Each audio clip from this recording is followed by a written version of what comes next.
নাগরাজ, তোর পুরো রাজ্যে এমন কেউ নেই যে আমাকে হারাতে পারবে। তুই নিজের ভালো চাইলে তোর নাগমণি আমাকে দিয়ে দে। থামুন মহারাজ, এই কালিয়া নাগকে আমি দেখতেছি। দেখ তাহলে, হা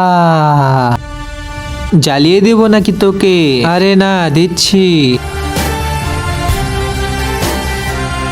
এমন কেউ কি নেই যে এই কালিয়ানাগকে হারাতে পারবে। এবার আমাকে একটা পুত্র সন্তান জন্ম দিতে হবে।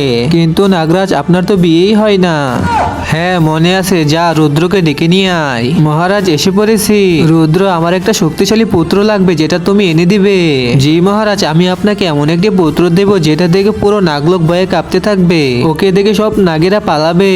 ওম কিলিং বিলিং চিলিং সু।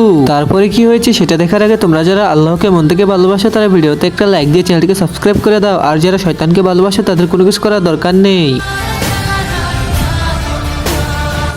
হ্যাঁ বেজি, আবে এটা তুই কি পুত্র দিলি? এটা তো আমাদেরই খেয়ে নিবে।